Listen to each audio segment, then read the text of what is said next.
All right, it's been a minute or so, so we're going to go ahead and get started. Thanks everyone for being here today, especially on this short week. Very great topic that we're going to cover. So we're thrilled to have you guys on the call with us. This is for Wellness Reward Program points. So if you are not part of our Wellness Rewards program, I'll be sending you an email toward the end of this month, reminding you of how to sign up if you are interested. So today with us, we have Mitchel Black. Mitchel Black is a nationally recognized personal trainer and is a USA weightlifting coach and a CrossFit trainer. So Mitchel has lots of experience under his belt, but fitness and that part of his journey was not always part of his story. So he's a great story to share with us today, as well as some advice and what to do when you are sick and tired of feeling sick and tired, which is something that I'm sure all of us have probably said at some point in our life. So really excited to have Mitchel here with us. So I'm going to go ahead and turn it over to him. All right, man. Happy Wednesday. Hope you guys are having a good lunch break or whatever you're doing. I talk 900 miles an hour. So listen fast. All right. So we're going to have a great time. And I'm excited to hang out with you guys today. I've gotten to know your company a little bit, work with some of you guys. Emily has been absolutely fantastic. You guys have so much great leadership. I get the privilege of working with a lot of companies, and I don't throw that line out that often. So to say that you have great leadership and great people in your corner and all the stuff that you're doing with wellness, I appreciate it. And I think you guys are in a good spot. But here's what I want to do. So before we talk about some stuff, before I address what we're going to talk about, I just put my email in the chat box. And here's what I want to do is I want to give you some free prizes. All right. So hopefully you like free stuff. If you don't like free stuff and you don't like fun, this game's not going to work for you. But if you like free stuff and you like fun, you're definitely going to have a good time. Right. You don't need to turn your screen on.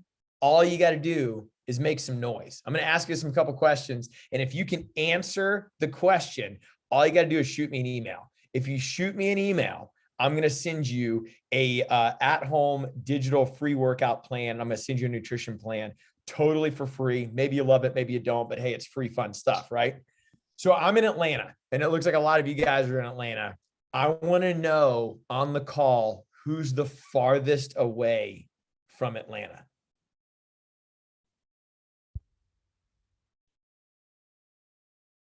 I'm in Orlando. I got in Orlando. Yeah, I'm in Virginia. I'm 12 hours away. I'm in Virginia. I'm in Colorado. Oh, we might have a winner there. That sounds far. That's further than Boston. Snap, man, you guys are all over. That's cool. I'll take any answer. Totally fine. That works a lot better when the meetings are in person and you ask how far people drove to get there. But let's see. Pop quiz here. Does anybody know how many calories are in 1 pound? 2,000. No. People slinging guesses in this chat room. That's good. Oh, we're getting closer. Is it 3,500? 3,500. We got a winner right there, ladies and gentlemen. Awesome. Yeah. So 3,500 calories in a pound. Make some noise. It can be a yeah, buddy. It can be a rock and roll, whatever you want. Who worked out this week? Find you. If you're I did. that is not your phone number, make sure that. Oh, perfect. Look, me, 3 exclamation marks. I did. Hey, that's awesome. Look, okay, we got some fitness going on. And then last question. Ooh, somebody said 5 days a week. Heck yeah. All right. Last question is, after a workout, what burns the most calories? So if you did something, not during the workout, if it was to raise your metabolism after the workout, what would burn the most calories? Running or lifting weights? Running.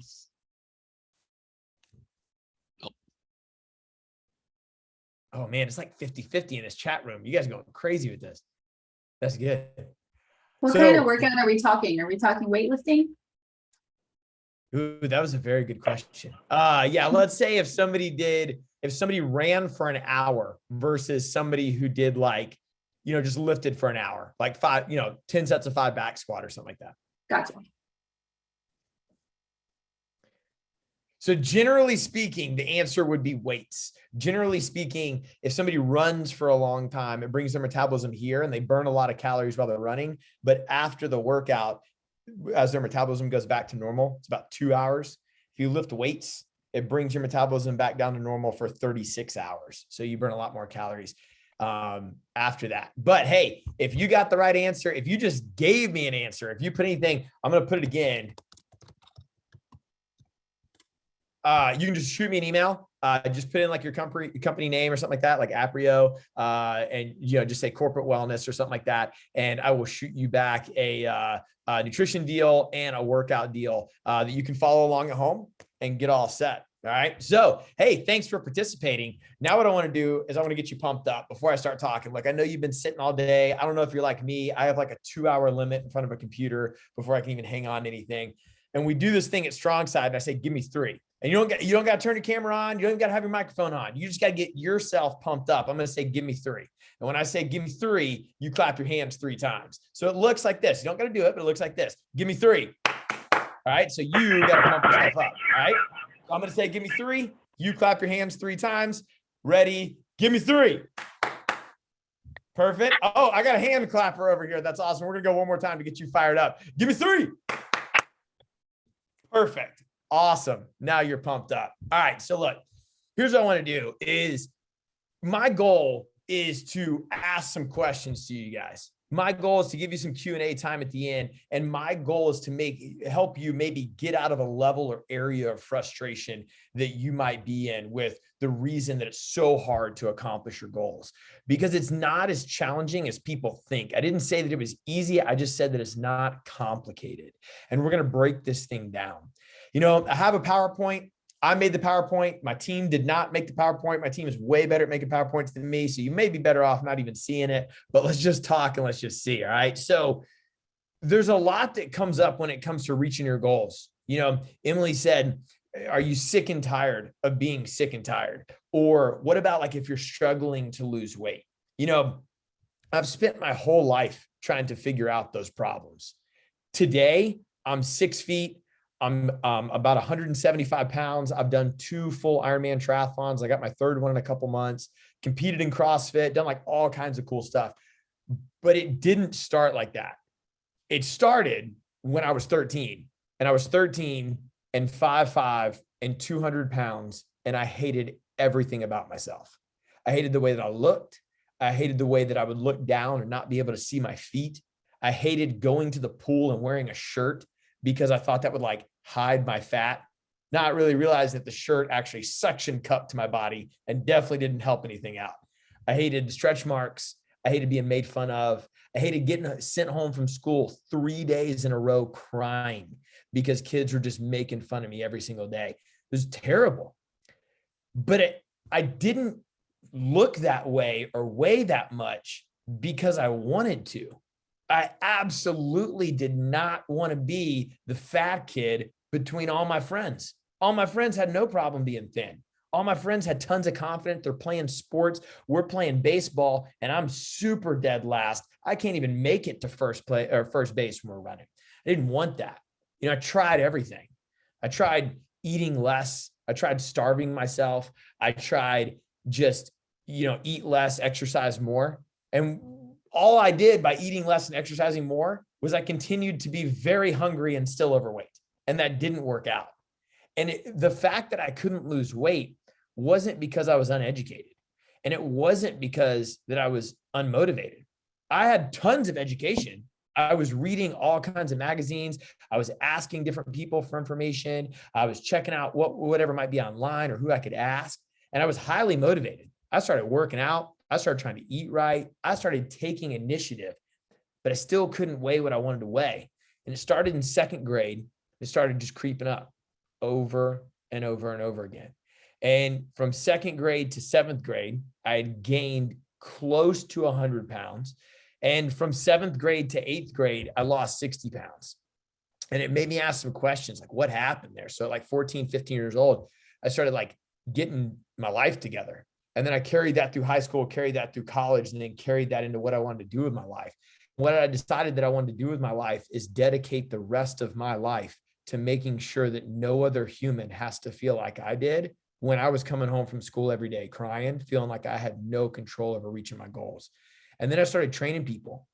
And I started training people and I started asking, like, what's up? Like, why are so many people overweight? Why are so many people sick? Why can't people sleep at night? Like, what is going on? And I think if I can, I think it'll be best to share my screen. There we go.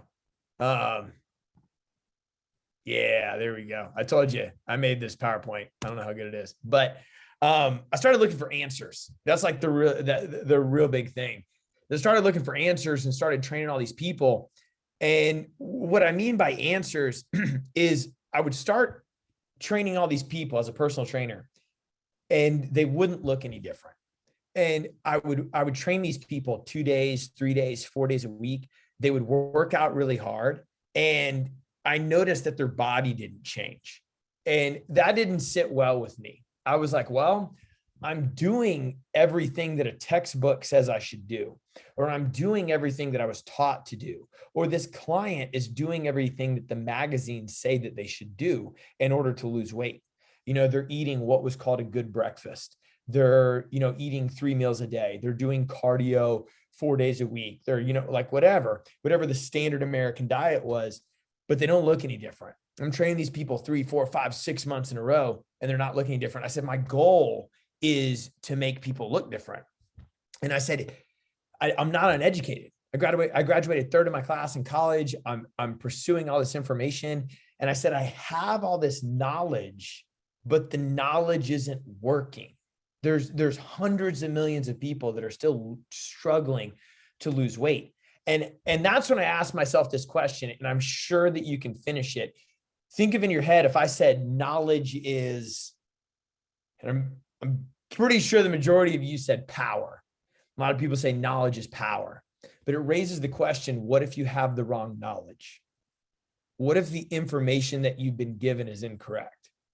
And what if the things you're trying to do to solve the problem are not the right solutions? Because people don't struggle to lose weight because they're uneducated or unmotivated. I have never trained somebody that said, I have no idea why I can't lose weight. I'm eating pizza for breakfast, lunch, and dinner. And it's the weirdest thing. I don't know why I can't lose weight. Nobody has ever associated McDonald's with making them thin. Like, everybody's aware of what the problem is. But then you have to ask yourself, like, am I uneducated? Because tons of people have heart rate monitors. Tons of people work out in their heart rate zones. Hundreds of millions of people work out at gyms and participate and go all the time. Loads of people starve themselves. Did you know 94% of people undereat? Like, I don't meet with people that, again, going back to the pizza thing, that struggle to lose weight because they're eating all day long. Typically what's happening is they're super busy. They're missing breakfast. They're skipping over lunch. They try to restrict all day long. And then maybe they have one solid meal, but they constantly restrict. And then there's this massive energy expenditure in their workouts. And they work out really, really, really, really hard because there's this idea that if they can work out really, really hard and burn all these calories and not eat, then they'll be healthier. So 94% of people are under eating. And I was like, man, so I had to start really looking, like, starting to ask some questions is what I started doing. And what was happening is, when I was looking for answers, I was looking for the common knowledge. And that common knowledge was eat less and exercise more. The common knowledge was a low-fat diet. It makes sense on paper, right? Eat less, exercise more, I guess I'll lose weight. If I eat fat, I'm going to gain fat. It makes sense on paper, stuff like that.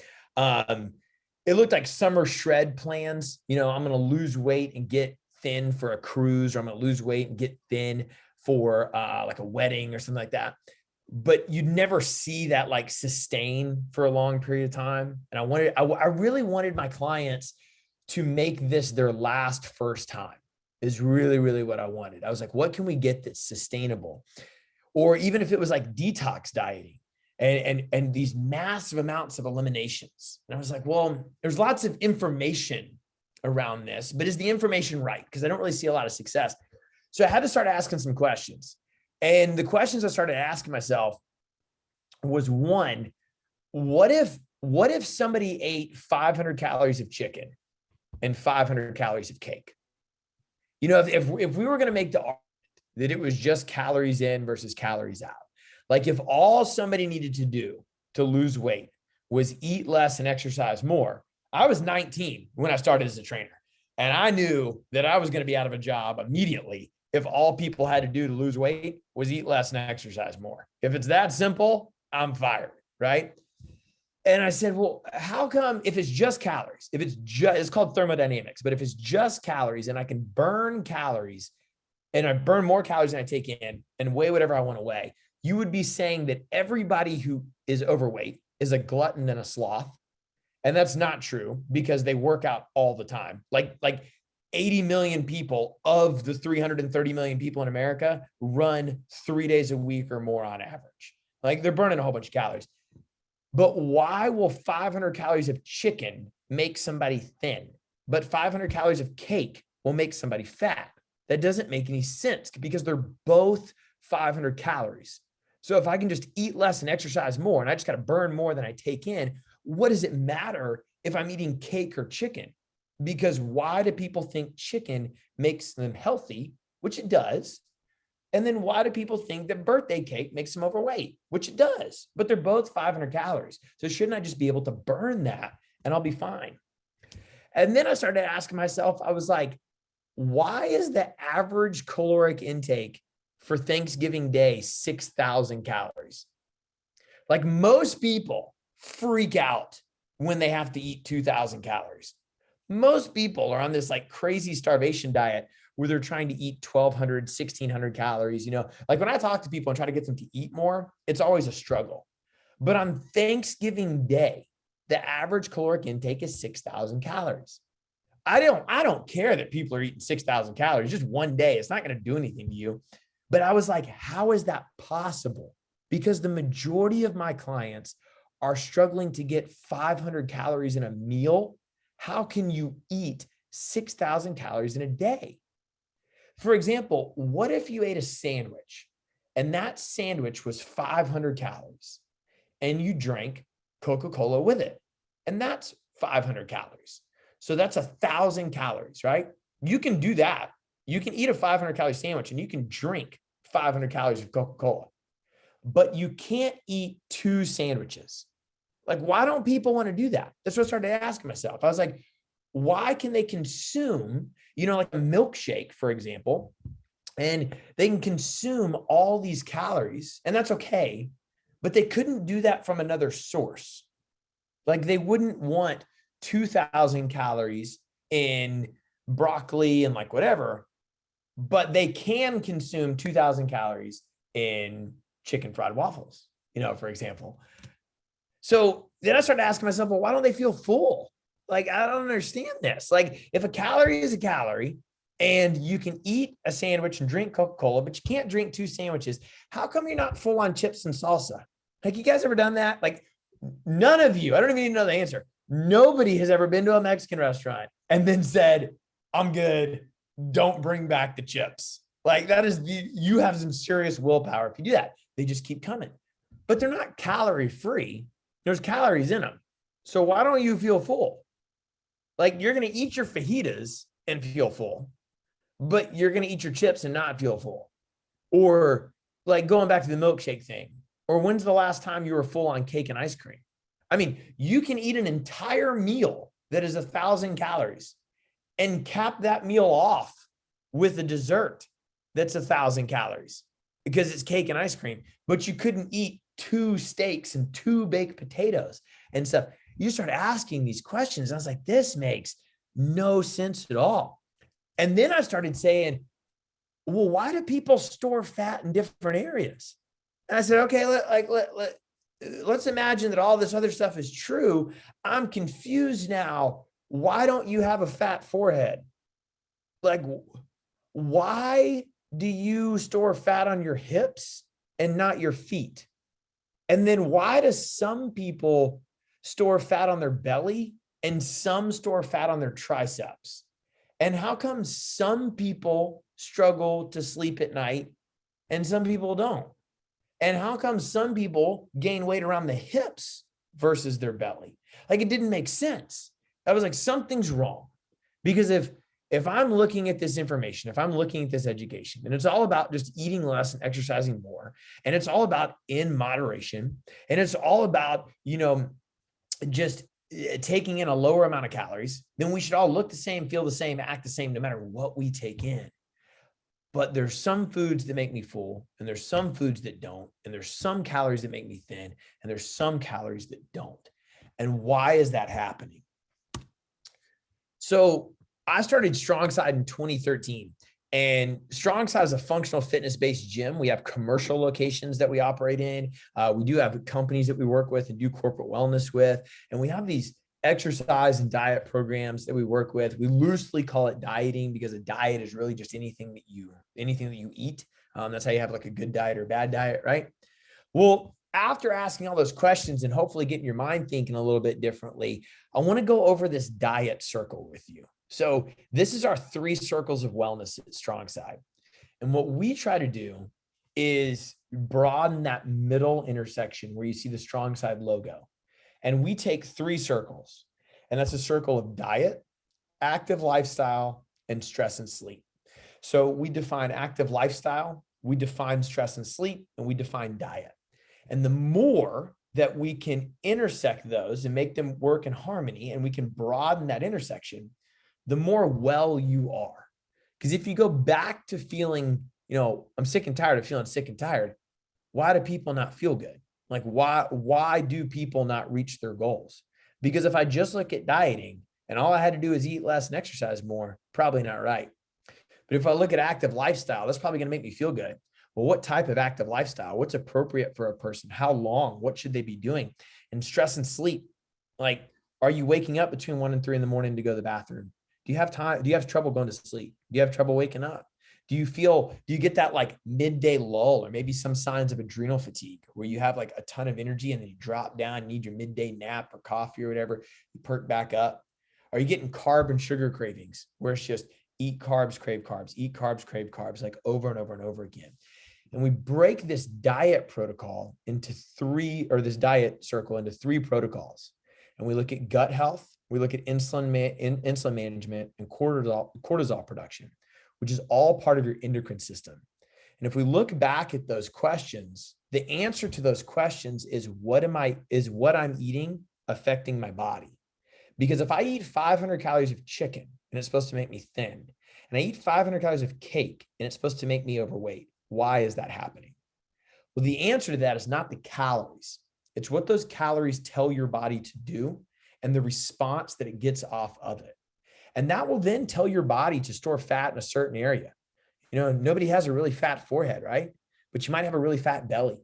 And how come some of the fat might be hard and how come some of it might be squishy? What are the 2 different types of fat there?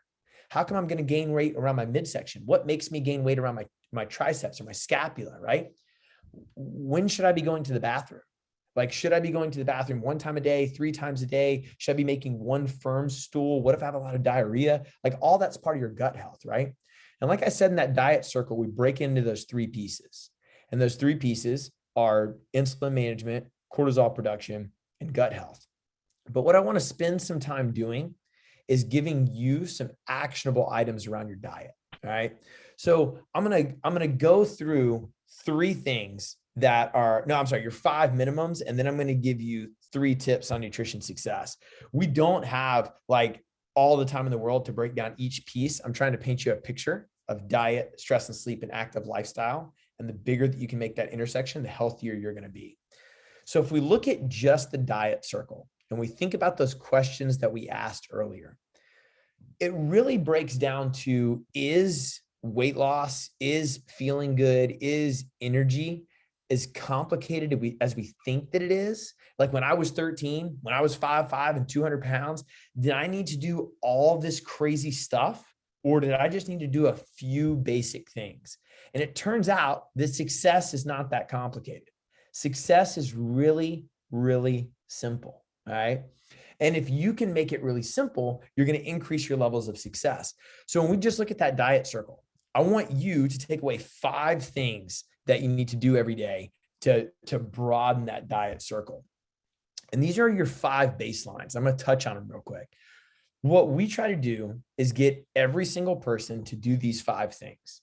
If you can do these 5 things, you're going to have a very large impact on those 3 protocols that we talked about, from gut health to cortisol production. Cortisol is a stressor hormone, to insulin management. All right. And I'll explain why. But the first one, drink half your body weight in ounces of water every day. So what I want you to hear from this is that knowledge is power, right? What if I have the wrong knowledge? What if you start asking some questions that might be very against the status quo? What if I am struggling to lose weight, struggling to have high energy, like struggling to sleep? What do I need to do? Where do I start? Let's start here. And you want to do these 5 things every day. Drink half your body weight in ounces of water. Why do you want to do that? Well, your body's on average 3% dehydrated. And if you reach 7%, you die. So let's not play with that a whole lot. That little margin in your dehydration will slow your metabolism 10 to 15%. You don't want your body like working harder, right? Like you don't want it to struggle to work. Just feed it some water. Water is going to go through every cell in your body. It's such an easy win. You will naturally increase your metabolism 10 to 15%. Your energy is going to start going up. Like, you don't need no fancy vitamins. I mean, I take vitamins every day. I'm saying like the 5 minimums, right? Just by adding in water, your energy level is going to go up because your brain operates differently than your body. Your body understands that we're on this call, right? I'm sorry, your brain understands that we're on this call right now. Your brain understands that you might be trying to lose weight. Your body has no idea. So when you take water away from it, it's just going to constrict. It's going to take away your energy. It's probably going to give you a headache. It's going to make you really sleepy. It's going to do things that make you take in water. Like your body knows that there's water in food, but do you respond to a thirsty signal from your brain, or do you respond to a hungry signal from your brain? Like before I got on this call, I was hungry. So I ate something. I'm thirsty right now. I can go another 30 minutes before I got a drink. You're going to keep pushing that off. It knows that. It's just going to get you to take in food. Like you want to take in half your body weight in ounces of water every day. Number 2, eat 2 servings of vegetables every day. I know that sounds super woo-woo. And it's like, man, what vegetables? I hate broccoli. Like, I totally get it. But go back to asking questions, right? What if you could solve things like, look at your fingernails. Do you have like all these white spots on your fingernails? Your body's probably not producing enough protein or amino acids to build strong nails. What if you're losing the last 1/3 of your eyebrow? Well, like what if your endocrine system can fall off because your thyroid doesn't work so well? All of those are signs of lack of nutrients. So whether it's micro or macronutrients, your micronutrients are your vitamins and minerals, phytonutrients. Like you just take in 2 servings of vegetables and you're going to see a massive effect on your endocrine system, from how you're going to the bathroom, the stability of going to the bathroom. And I know that's like a funny thing to talk about, but that's like your body's just production. It needs to take in food. It needs to utilize it or absorb it and then get out the waste. And if it's struggling to do that, man, that's going to be a real big challenge. Number 3 is half your body weight in grams of, 0.5 grams of protein per pound of body mass. All right. So like if you weigh 200 pounds, the goal is to take in 100 grams of protein is what that means. And you want that minimum level of protein. So without getting too sciencey, there's this thing called protein synthesis in your body and how your body utilizes protein. And just by taking in that amount of grams of protein, you will maintain your muscle mass. So once you get over 40, on average, a person loses 10% of their muscle mass per decade. Now you can totally beat that by strength training and working out and eating protein and stuff. But without adequate amount of protein, then your body's going to start doing catabolism. Catabolism is when your body starts to eat itself for energy. You can go a long time without eating. You can feed it granola bars. It will find ways to get energy and fuel itself, and it will start attacking its muscle mass. If you stop feeding your body will not attack its fat mass, because fat keeps you alive for much longer, where protein it just builds up the muscle. It'll start breaking down the muscle really, really quick. So the goal is to feed your body. And it's not too much. It's not going to mess up your kidneys, like none of that crazy stuff. The reason that we focus on taking in that amount of protein is because very few people struggle to get in carbs or fat. Plenty of people take in the needed amount of carbs and fat. It's really just elevating their protein. And a lot of people say, well, how much? Well, we have to be aware of how much. And that's going to be 0.5 gram of protein per pound of body mass. Or you could do desired body mass. Like if somebody weighs 200 and you want to weigh 150, you could do that and then do half of that, so 75. But that's a good starting point.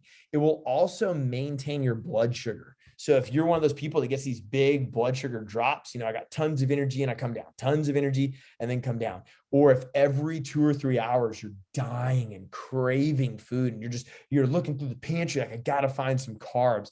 Or if you're waking up in the middle of the night, you're getting kind of restless, you don't know why. That is a good way to do that. Number 4, no naked carbs. I love hearing people say what they think that means when we say no naked carbs. What that means is carbs are not the devil. All right. I know if you read into the questions that I asked earlier, it makes it sound like carbs are the devil. You need carbohydrates to live, like 100%. But we are told that a healthy diet or a healthy breakfast is orange juice, a muffin, cereal, bagels, a yogurt, and banana, right? Like that's like 200 grams of sugar, man. You don't want to eat your carbs naked, meaning solo. So when a food is mostly dense in a nutrient, that's what we kind of list it as, like a source. Like, yeah, there might be 1 or 2 grams of fat in chicken, but it's a protein source, right? Same thing with fish. There's a little fat in fish, but like it's a protein source. So when you eat your carbs, like if you say, man, I'm hungry, I'm going to eat a granola bar. Cool. But that's naked carbs. It's like all carbs, right? Try to have a fat and protein source with your carbs. Balance out what you're eating and try to make sure that it's not just crave carbs, eat carbs, crave carbs, eat carbs, because you put your body in that cycle. And that's what's going to get your body to produce more insulin, which insulin is the fat storing hormone. Insulin tells your body to store fat in the midsection. Insulin, if you can control that, you can control a lot of fat storage. But also, your body is going to burn what you feed it. So the average American is eating 60% carbs. It's going to make it harder to burn fat because your body's not used to taking in any fat. It's going to burn immediately carbs. You guys ever get 15 minutes into a workout and feel terrible? Your blood sugar crashes and you're like, oh man, I'm hungry already. Like, oh man, like, yeah, burn carbs, eat carbs, burn carbs, eat carbs over and over. I'm not preaching a ketogenic diet for anybody that might be familiar with that. I'm just saying there needs to be no naked carbs. It needs to be sandwiched in between fats and proteins. And then the final piece is have a digestive fast for 8 hours. So the last time you eat to the first time you eat, 8 hours. I'm not a huge fan of intermittent fasting, which is a whole nother conversation. So I'm not encouraging you to go like 12, 15 hours without eating. What I'm suggesting that you do, and what we're trying to push you towards at StrongSide, is having that gap time for your body to absorb the nutrients. So if you eat dinner, notice I haven't even we don't put you in a bucket, right? Like I'm not telling you that you have to eat this and you can only eat that. I'm giving you some guidelines. But if you're eating just constantly and there's never a break, you're not going to absorb it all. So like if you drink a protein shake right now and it has 20 grams of protein, you're not going to absorb all 20 grams. That's just how your body works. You're going to lose some in the digestive process. You're going to lose some to the intestines. The goal is just to absorb as much of it as possible. And by giving yourself this fast, you'll start regularly going to the bathroom more. It'll be easier to go to the bathroom more frequently. Your digestive system will improve. 70% of your immune system is in your gut health. Your serotonin, which is your happy hormone, it gets in your brain, like, yeah, buddy, is made in your gut. So if your gut is kind of funky and you're not letting food pass through there and not able to absorb the nutrients, you're going to feel kind of funky because your gut looks like this. And these are called villi, and they stick up in your gut and they look kind of like seaweed. And there's all this hair that sticks off of them called microvilli. They do this. And when you eat, it absorbs the food just like this. I know it's like Bill Nye over here, right? But it absorbs the food. And then when you just pound your body with food, like you're just going to Golden Corral all the time and just eating whatever you can, it's going to start pushing these villi down. Now, that's what celiac disease looks like when somebody can't take in like dairy or gluten, but it's hard to absorb nutrients. So you wind up eating, but you're hungry all the time. Go back to that chips and salsa thing. Why can't I feel full, right? So you have these 5 minimums. And what I want you to do is look at these 5 minimums and say, okay, that's great. I need to do these no matter what. You can do those no matter what program you're on. I want to be really clear about that. Like if somebody's like, I'm vegan, I'm paleo, I'm pescatarian, good, go you. Like I'm just saying, drink half your body weight in ounces of water every day, 2 servings of vegetables, eat half your body weight in grams of protein, vegetarian it up. You can get some rice and yellow pea-based protein, and you can do, I promise you, you'll start getting like rashes all here through your elbows. You'll get like eczema, rosacea, stuff like that. You don't want that stuff, and that will prevent against it. No naked carbs. Please do not be I know a lot of vegetarians, and there's a big difference between vegetarian and then I'm going to call my sister out real quick. She was vegetarian. All she did was eat macaroni and cheese and grilled cheese sandwiches. That's just unhealthy. All right. So that's what I'm talking about with no naked carbs. I don't want to be clear that I'm not like steering somebody on a diet, because this is going to go into my next slide. And then your 8 hours of digestive fasting. So you do those 5 things. You do those 5 things every day, no matter what program you're on. Right. And I'm going to give you 3 goals to focus on for nutrition success. All right. So what I want you to do is walk away knowing that there's 3 circles of wellness at StrongSide. And today our goal is to talk about the diet piece. And I see a whole bunch of chat comments here that I can answer in a second, but 3 tips for nutrition success. So whether those 5 minimums work for you or not, thing number 1 is consume 15 grams of protein every time you eat. And as I go through these 3 things, what I want you to think about is we're trying to add things into your diet. I would assume that there's a lot of people on this call that just want to know where to start. And you think that it's going to be some sort of Jillian Michaels, come in, rip everything out of your pantry, TLC, my 600-pound life show, right? Like it's not, that is going to get nobody anywhere in a hurry. But what you can do is you can start adding things in. Adding things in is significantly better than trying to take everything out. And if you can add things in and you can constantly win every single time, your approach to nutrition will start becoming less of something that you have to do and just something that you do. You know, at StrongSide, we want you to look at your health, your nutrition, your everything, like brushing your teeth. Working out is like brushing your teeth. Eating right is like brushing your teeth. Brushing your teeth does not prevent against cavities. You can brush as hard as you want, and brushing your teeth for an hour and a half is not going to prevent against cavities. Brushing your teeth for 2 minutes every single day, twice a day, is what prevents against cavities. So eating really well for 2 weeks, working out really hard for 9 hours isn't going to get anybody anywhere. But 30 minutes a day of some sort of physical activity, chair yoga at your desk, focusing on a solid nutrition plan that lets you eat what you want, however, for however long you want, is much more successful. So a little trick, a lot of things, going back to this point number 1, a lot of things that people struggle with is they're like, man, I can't get in my protein. I mentioned earlier, nobody struggles to get in fat and carbs. Like that's easy, man. It's the protein. So an easy way to start, if you're really, really feeling a lot of anxiety around getting started in nutrition, add 15 grams of protein every time you eat. I'm going to say it again, consume 15 grams of protein every time you eat, because it's a really cool trick. Because a lot of times people will say, hey, what if I want ice cream after dinner? Go get it. You just need 15 grams of protein and you got to find it.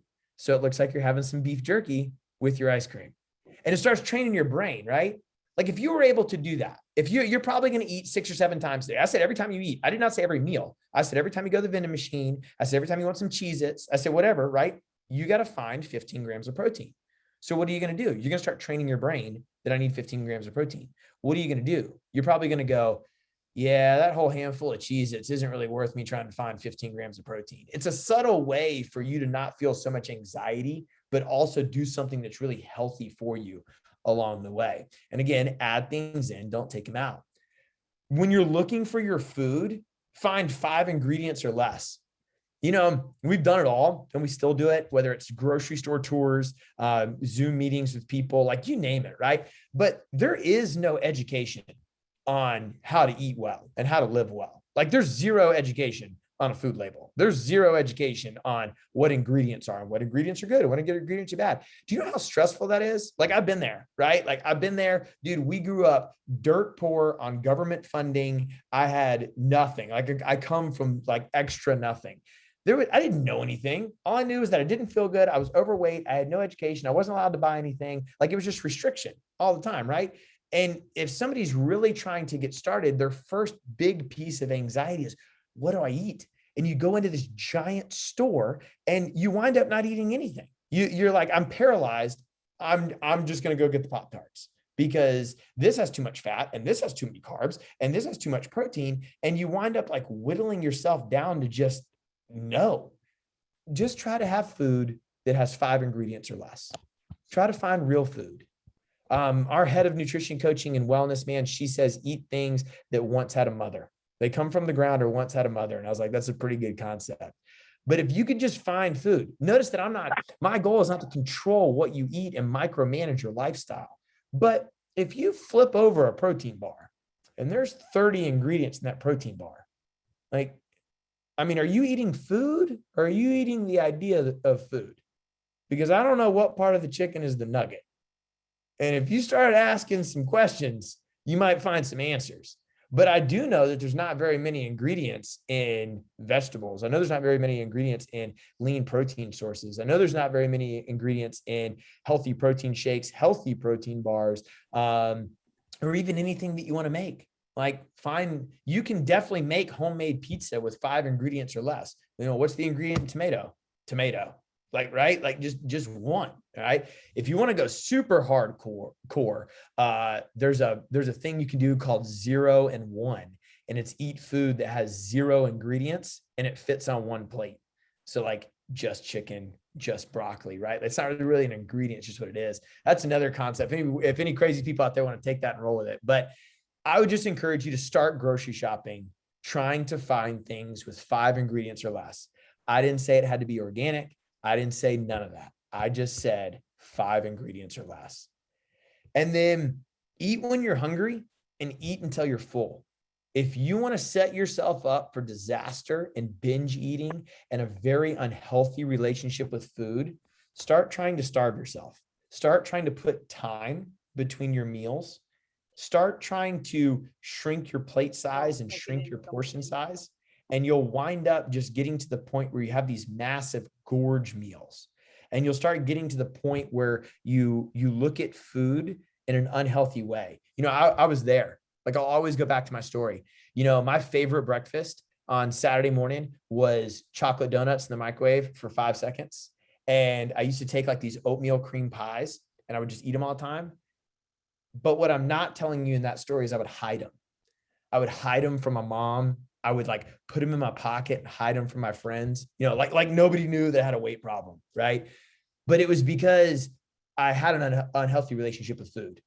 You know, food never pointed the finger at me. I'm going to school every day and getting made fun of. I got stretch marks and I hate myself. Like girls didn't like me. Like I'm the ugly guy. Right. But food just made me feel good. Food never pointed the finger at me. It never put me down. It was the only thing that made me feel satisfied. It was there when I needed it and it tasted fantastic. But it's not about that. It's about why did I want to do that to myself? Like what position am I putting myself in to look at food as a constant reward? And you'll look at food as a constant reward the more that you try to take it out of your body.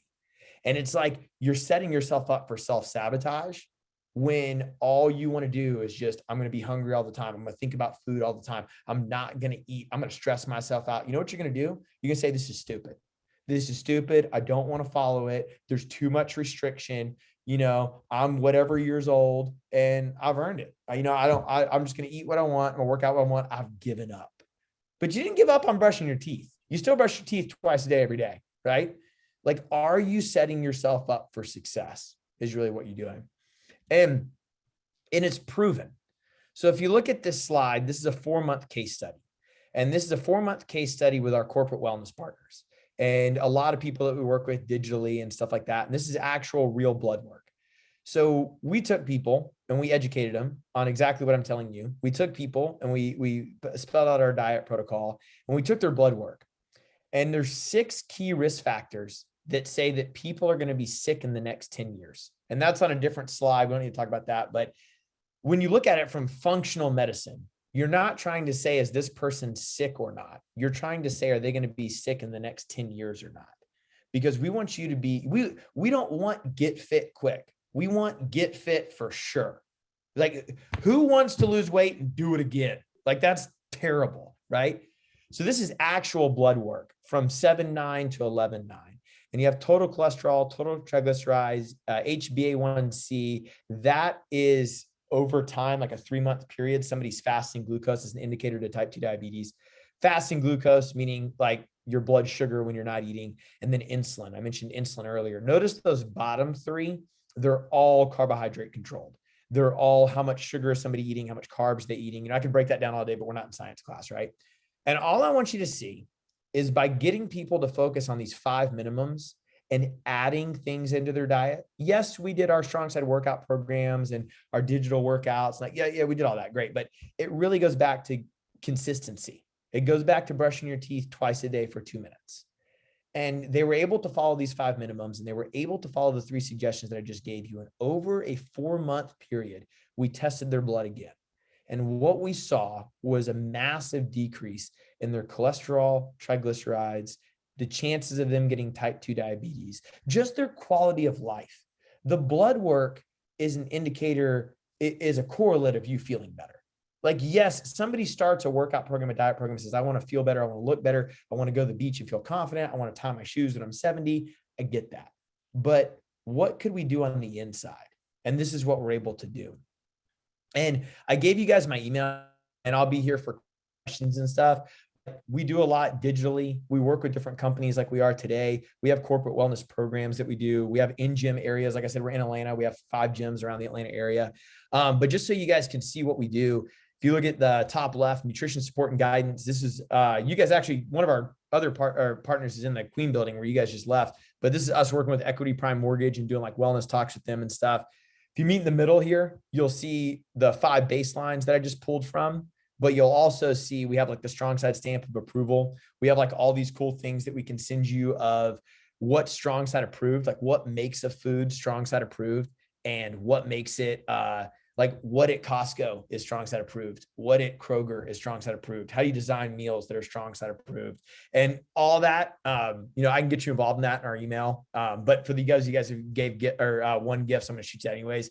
We have like online workout classes and stuff. We have a whole bunch. So really what I wanted to show you that slide for was just saying that the conversation doesn't have to end here. I did want to end a little bit early to answer your questions. My mouse isn't showing up. There we go. Oh no. I can read out some of the questions for you. There we go. All right, I'm good now. Okay, perfect. So we have, does it matter what kind of vegetables when you were talking about the 2 vegetable rule, 2 servings? No, I'll give you whatever you want. I have never heard of somebody overeating in broccoli and gaining weight. So especially when you're getting started, I'm going to pick and choose my battles. Like, you want to throw that whole corn battle in there? Okay, fine. If I got to start with that, friggin' corn. Okay. Following up on that question, she says no starchy vegetables, right? Or does it matter? So I think there's layers to it. I'll take your starchy vegetables. Like, and I really mean that. We want our approach to be utilized for such a long period of time that when most of my conversations or our conversations are really around, most of our time is teaching people to shop around the grocery store, right? Like, don't go down the aisle, shop around the outside. Like, that's a basic way to start. And when you're having that basic of a conversation with somebody, the last thing I want to do is give them more anxiety about researching which vegetables might raise their blood sugar more than others when I'm just trying to get you to eat vegetables. So I will start with that. And then if you want to find, which vegetables are less starchy, I will absolutely get you there. Okay, perfect. For the 2 vegetables still, is that only vegetables, or that can that be veggies and fruit? It's just vegetables. for fruit, I would recommend 1.5 to 2 servings a day.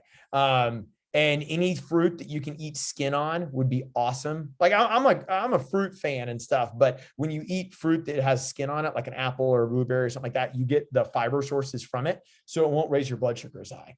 Yeah, I think peaches are in season. Yummy. Okay, some suggestions for vegetables. Do you have any? All right. So, and I tell everybody this, like, I'm the worst person to ask like what I eat, and stuff. I know that wasn't really the question, but I'm not a chef. Like I love me some just protein shakes and easy stuff. I'm good to go. But yeah, I eat a lot of salmon and broccoli. Like I have that literally like every day, but I've become I don't know why, it just makes me more interested in what I'm eating is, like stir fry vegetables. And I love anything, like you can definitely freeze stuff. Like you can freeze stuff and it's fine. And I'll tell you right now, I am not going to the store and buying like fresh broccoli and cutting it up. Like I ain't got time for that. Like we all got to pick and choose our battles, right? I love just taking cold stuff and heat it up. Yeah. Does sparkling water count for water or only plain water? Yeah, sparkling water would count. You might want to put an asterisk by it in the sense of some people would make the argument on like carbonation, but you're starting to go kind of deep on that. Like people talk about how carbonation like decreases your bone density and it pushes undigested food into your organs out of your stomach before it's ready. So it makes it like work harder. I get it, but a lot of times there's people to drink water. So if that's where we got to start, again, I'll take it. Okay. How many ounces is 15 grams? I saw that. That's a really good question. I don't know. I feel like that might be a question for Google. I'm literally going to Google it right now. I used to know. 1 gram is 0.03 ounces. Okay. So 15 grams is 0.5 ounces. Huh. I don't know. That's what Google says. Doesn't mean it's right. Okay. This person says, I love morning smoothies, usually fruit and a protein powder, but it sounds like it's too much fruit/sugar. What do you think?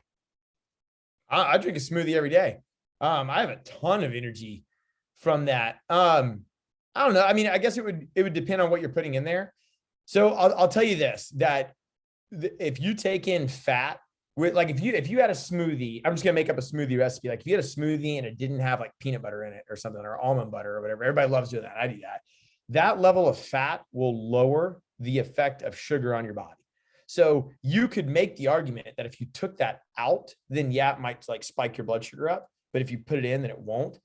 I mean, so my smoothie every day, I do a half a banana. I have I get these things that are like packages of frozen fruit. So frozen fruit, half a banana, Greek yogurt, protein powder, almond milk, and that's it. And I do this thing called dynamic greens. Dude, love dynamic greens. A great way to get in more nutrients from your vegetables. And that's totally fine. Most energy I've ever had. I would recommend that for any client. Love it. I do not think that's anything crazy. Awesome. This person says, are frozen bag veggies okay, or do you advise against that? No, I would frozen baggy it all day, because I'm going back to the consistency piece. Like I mean, I get it. I'm not unaware that people can make the argument of like 90-second rice and you're microwaving while it's in a bag. And then people want to do like their cooking containers out of glass and plastic. And you can definitely have that. And I'm aware of that and we can talk about it. But generally speaking, when I am just trying to get people started and they're not eating any vegetables right now, bag it up, man. I promise you're not going to get sick. You're going to get way more sick by not eating well. Awesome. Okay, that's all I see in the chat. If anyone else has any other questions, feel free to send them in or take yourself off mute. But otherwise, I think that's it.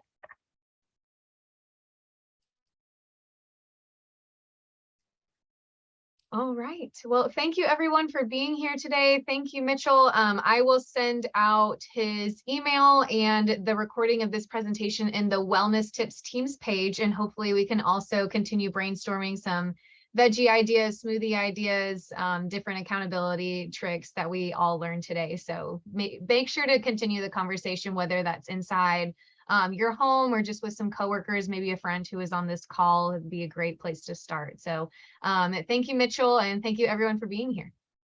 Hey, no problem. I'm going to send you, just because you just said that, I'm going to email you some smoothie recipes that we have, and you can send those out there by too.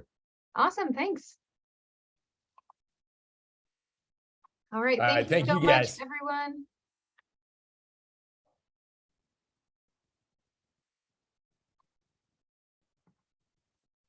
All right, perfect. Thank you so much, Mitchell. I will be corresponding with you over email. All right, cool. Thank you. See ya.